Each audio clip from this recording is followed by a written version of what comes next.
राज्यातील नुकसानग्रस्त 253 तालुक्यांमध्ये सरकार मदत करणार। शेतकऱ्यांच्या नुकसानासाठी 31,628 कोटींचं पॅकेज।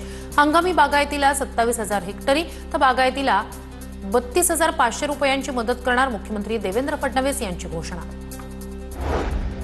पडून गेलेल्या जमिनींसाठी हेक्टरी 3.5 लाख रुपये मदत मिळणार तर इन्फ्रास्ट्रक्चरसाठी 10,000 कोटींची तरतूद। दरम्यान विहिरीत गाळ गेलेल्यांना 30,000ची मदत करणार। मुख्यमंत्री देवेंद्र फडणवीस यांची पत्रकार परिषदेतून घोषणा।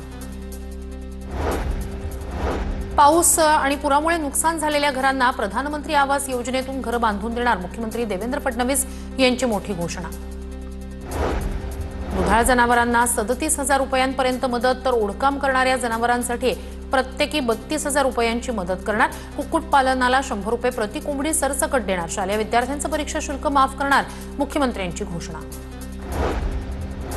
तमिळनाडू आणि कर्नाटकपेक्षा महाराष्ट्रातील शेतकऱ्यांना जास्त मदत दिली। उपमुख्यमंत्री एकनाथ शिंदे यांची पत्रकार परिषदेत माहिती। मराठा कुणबी जीआरला स्थगिती देण्यास मुंबई हायकोर्टाचा नकार। 2 सप्टेंबरच्या शासन निर्णयाला अंतरिम स्थगिती देण्यास नकार। राज्य सरकारला मोठा दिलासा। काँग्रेसचे काही लोक स्वार्थी आहेत, आमच्यावर काँग्रेस खराब आहे असं म्हणण्याची वेळ येऊ नये। मराठ्यांच्या पोरांनी वडेट्टीवारांचं काय वाईट केलंय? मनोज जरांगेंचा काँग्रेसच्या नेत्यांवर निशाणा। आम्ही कोणत्याही ओबीसी नेत्याला संपू देणार नाही। बबनराव तायवाडे यांचं वक्तव्य काहीही वक्तव्य करून लक्ष केंद्रित करण्याचा जरांगेंचा स्वभाव। तायवाडेंची टीका। सरन्यायाधीशांवर हल्ला करणारा वकील राकेश किशोरची प्रतिक्रिया। जेव्हा धर्म धोक्यात येतो तेव्हा कोणीही शांत बसलं नाही पाहिजे। सरन्यायाधीशांनी पदाची गरिमा ठेवायला पाहिजे। हल्लेखोर वकील राकेश किशोरची प्रतिक्रिया। महाराष्ट्रात कोल्ड्रिफ्टचा साठा असल्यास तो गोठवण्याचे राज्य सरकारचे निर्देश। कोल्ड्रिफ्ट या लहान मुलांच्या खोकल्यावरील औषधामुळे बालकांच्या मृत्यूसंख्येत वाढ। दरम्यान महाराष्ट्रात औषधाचा पुरवठा झाला नसल्याचं अन्न औषध प्रशासनाचे आयुक्त राजेश नार्वेकर यांच्याकडून स्पष्ट।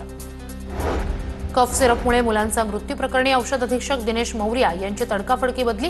उप औषध अधीक्षकांसह इतर दोघांवर निलंबनाची कारवाई। मध्य प्रदेश सरकारची कारवाई। कफ सिरप प्रकरणी सुप्रीम कोर्टात याचिका दाखल। वकील विशाल तिवारींकडून सुप्रीम कोर्टात याचिका दाखल। मुंबईत कस्तुरबा रुग्णालयातील एका कर्मचाऱ्यानं निवृत्ती सोहळ्यानिमित्तानं सर्व सहकाऱ्यांना प्रबोधनकार ठाकरेंचं पुस्तक भेट दिल्यानं वाद। रुग्णालयातील महिला कर्मचाऱ्यांनी हे पुस्तक देणाऱ्या कर्मचाऱ्यावरच पुस्तकं फेकून मागून माफी मागायला भाग पाडलं। महाराष्ट्राचं प्रबोधन केलेल्यांबद्दल अशा प्रकारची घटना अयोग्य। पोलिसांनी दखल घ्यावी। मनसे कार्यकर्तेही प्रकरणाची माहिती घेतील। संदीप देशपांडेंची प्रतिक्रिया। लोकशाहीत काय करावं हा प्रत्येकाला अधिकार, त्याच्यावर तीव्रता दाखवण्याची आवश्यकता नाही। पुस्तकात काय लिहिलंय हे वाचणं गरजेचं।